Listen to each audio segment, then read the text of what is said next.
Comme d'habitude, tu as un problème sur la technologie, mais le problème est que tu as une opportunité. Ok. Ole ya kobela makila na yesu na bandaku na biloko na biso kolia bible lobi surtout na biloko kolia biso surtout rendre grâce na pesi passage Deutéronome 8 verset 10 to tanga pena tanga osiko na Romains 17 verset 7 celui qui mange mange à cause du Seigneur car il rend grâce à Dieu et celui qui ne mange pas à cause du Seigneur et il rend grâce à Dieu. Exemple mosusu eza ya Christ ye moko Yesu Masi apesaki biso eza na Matthieu chapitre 15 verset 36. Prit les 7 pains et les poissons et après avoir rendu grâce et il les remplit et les donna à ses disciples qui les distribuèrent à la foule. Sikoyo, pourquoi tobelaka makila na Yesu na biloko kolia même Yesu tout ce exemple il a rendu grâce à Dieu. Babengi si yo na fête ba pesi yo motei bondela pona ba bloa kolia obandi to telemeli nyo sutu suki miangwa satana to couvrir makila la Yesu na bloa kolia te papa rendre grâce rendre grâce. Amen. Le sang de Jésus lave les péchés. Na 1 Jean 1:7, mais si nous marchons dans la lumière comme il est lui-même dans la lumière, nous sommes mutuellement en communion. Et le sang de Jésus, son fils, nous purifie. Bita makileza ko purifier biso. Eza racha et purifiera biso de tout péché. Na Hébreux 9, chapitre 14.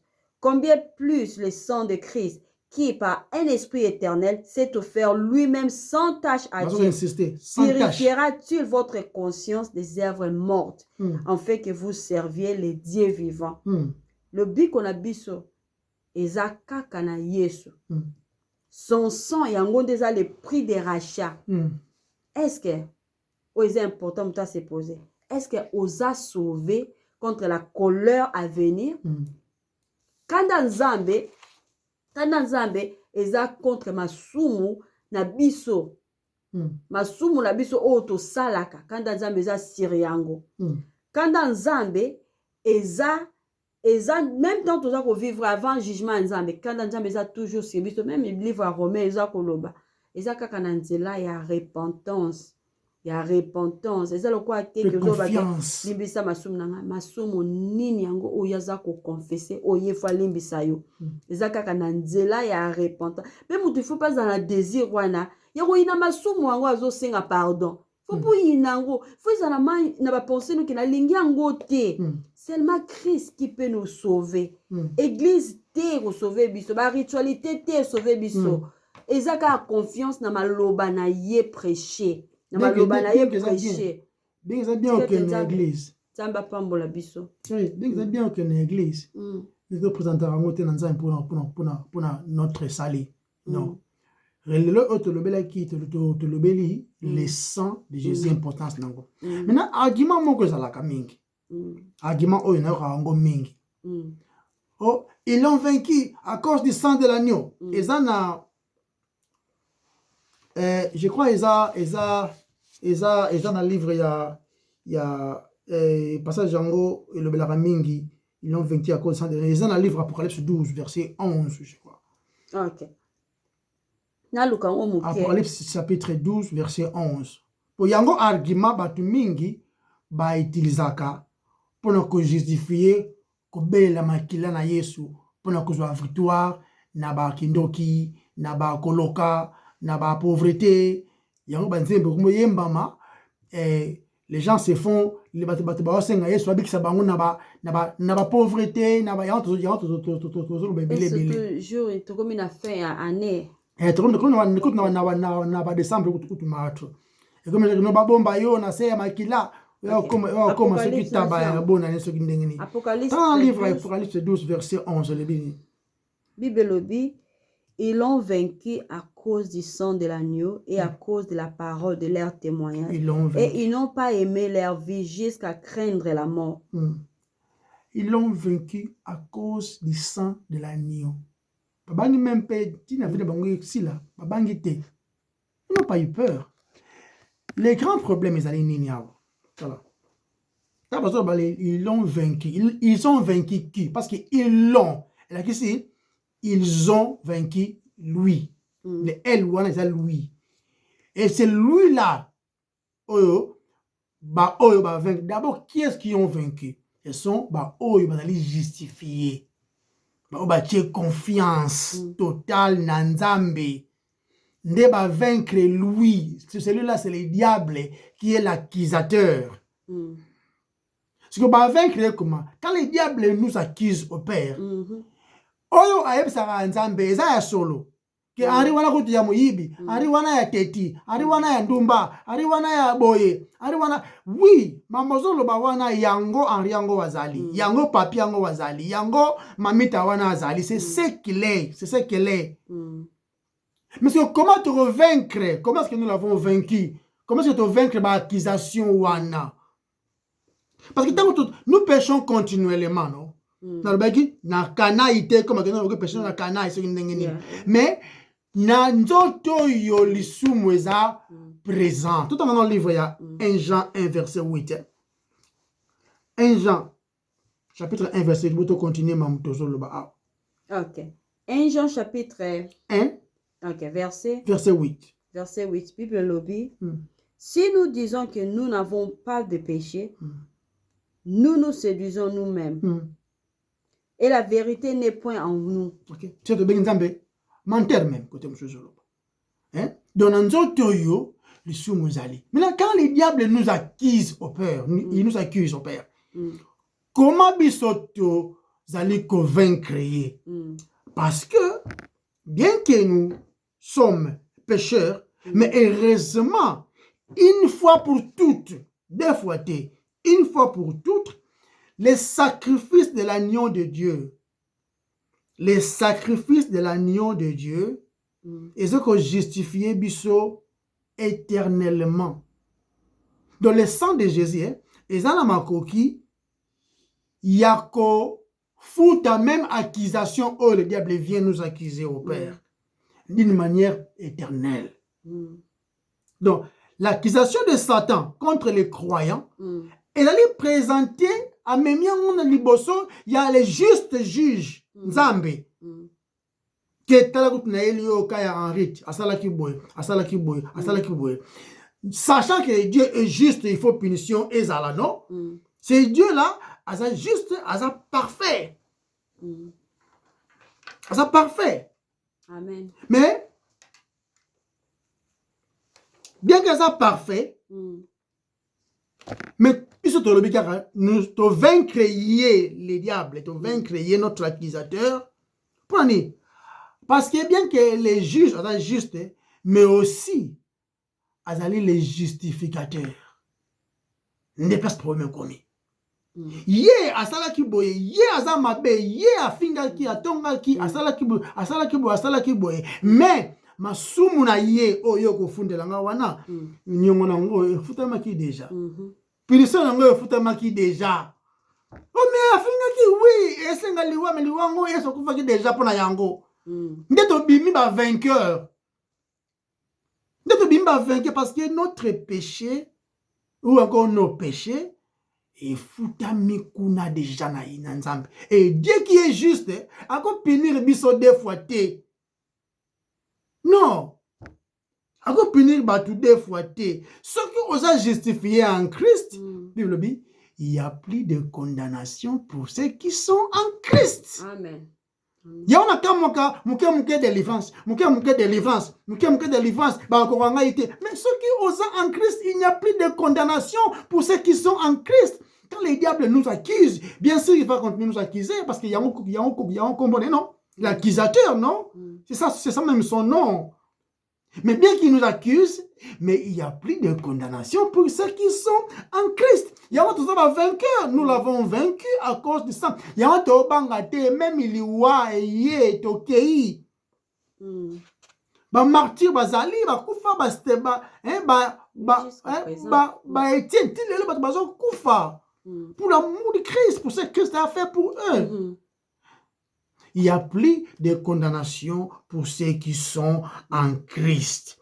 Même bébé, moi na muke abotami lelo lobi akufi asa justifié. justifier la qui cité à faire les sommoutés, c'est vrai, à commettre les sommoutés, n'a pas action en tant que bébé il y a des jours. Hein? Mais le fait qu'il y a botami na nature pécheresse, il y a Adam. A botami na les soumou, il y a héritage à Adam. Maintenant, le sang de Jésus, ils sont capables, ou encore ils sont capables déjà, il y a qu'à couvrir, même ma soumou, il y a héritage, héritage à Adam. Le sang de Jésus nous couvre. Donc, le sang de Jésus, chérie, ils sont couvrir. Tant couvrir, na ba faire mo fo sala, il faut que sala ba business na yo et tout, faut zo ticket à train, ticket à hôtel, et damage na yo et tout. Maintenant ba pesa ki yo chèque. Parce que chèque yango e tema na mbongo ebele et couvrir ba nyongo nyonso. C'est ça que essayer de couvrir wana. Et ça ko couvrir te aninga cash ba bon te ba mona yo te. Non. Et ça couverture dans le sens que et foutameli nyongo nyonso déjà. Le sang de Jésus et foutu nyongo na biso, il y a passé, il y a présent, il y a futur. Tous nos péchés sont complètement pardonnés. Une fois qu'à ça la kiango. Une fois qu'à ça la kiango. Par conséquent, ce que vous avez Yesu te. Si tu n'es pas en Christ, oh futaka nyongo na yomoko. Au courapé jamais au futango.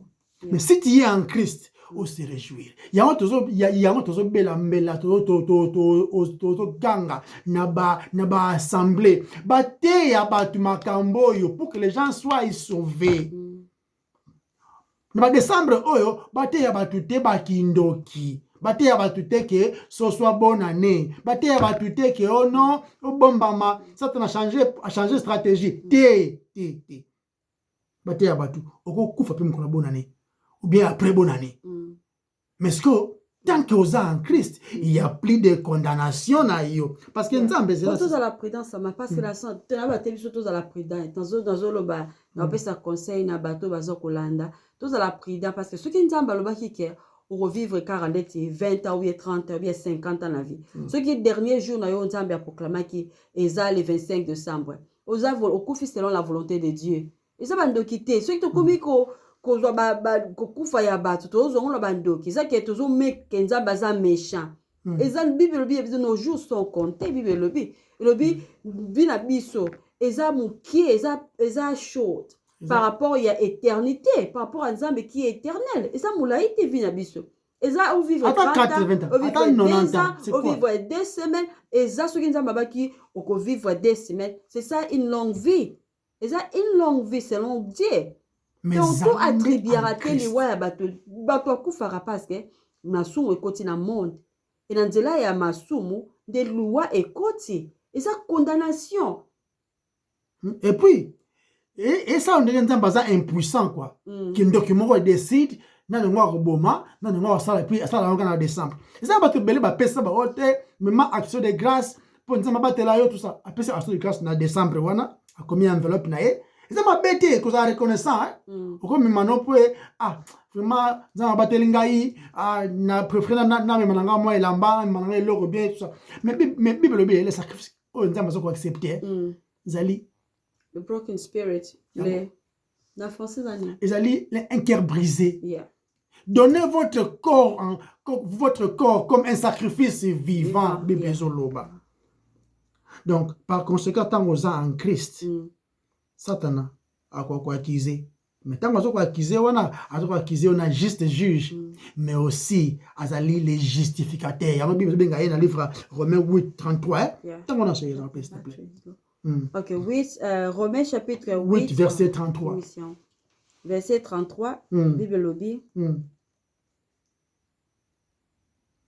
Qui accusera les élus de Dieu? Ce Dieu qui justifie. Qui accusera les élus de Dieu? C'est Dieu qui justifie. C'est lui le juste juge. Et c'est lui aussi le justificateur, non? Ne yango makila Yesu sala et justifia biso liboso nzambe. Tu foutais l'autre côté pour être justifié par nzambe. Si ce n'est acceptation, otozukaka en Christ. Ne kufi na place na biso apesi biso justification o ezaka epana yemoko la sainteté Donc il y a de righteousness. Et ça rend Yesu Justice, ba pesi biso comme lamba la justice de Dieu. Quand on te telemi liboso nzambe. Ça par rapport à autosalité. Ça par rapport à oye à salaki. Donc yango de te mimi lelo concernant le sang de Jésus. Moussa nango et ça le maki déjà. Ceux qui vous avez pas le niveau ça va cache na yo s'il te plaît. Na makila Yesu te. Ce lingo peinture banda kuna yo na makila Yesu te. Makila Yesu est tellement précieux. Il saute lui valeur nango parce que nous avons soumoki sauvé par grâce. J'espère que esungi pe baninga mususu. Tout bon de l'inza. Kolo te opesio merci parce que musu lokola yo azate azalaka pe jamais yo ndenzambe. Biso banani to lobi susu ka basumuki yo sauvé. Kutala bandeko. Bandeko na biso ba congolais, bandeko na biso partout dans le monde au besoin opportunité Hollande loko ya Hollanda maloba oyo permettre lobama. Oh Lord. Vous allez capable à kosimba mitema bato. Va comprendre la valeur qu'il y a dans le sang de Jésus répandu pour la justification ba oyo ba pesi ba o bandimio. Kolo yonde mobikisi mususu te. Plan B zate yo kaka mobikisi. Tikete maloba na yo izwa vraiment le kumu parce que maloba na yo nde yo moko. Comme na yo masia Yesu. Et pambola mal susu koleka parce que l'œuvre de la rédemption est vraiment établie et puis accomplie na yo moko na volonté na yo moko. Vraiment gloire nous aux aléas yo. Je te permets de mentionner comme susu na bandeko na le solo bien encore na maté ya boye kolo gloire nous aux aléas yo. Na kombo na masia Yesu to bondeli. Amen. Amen. Bye bye. Bye bye.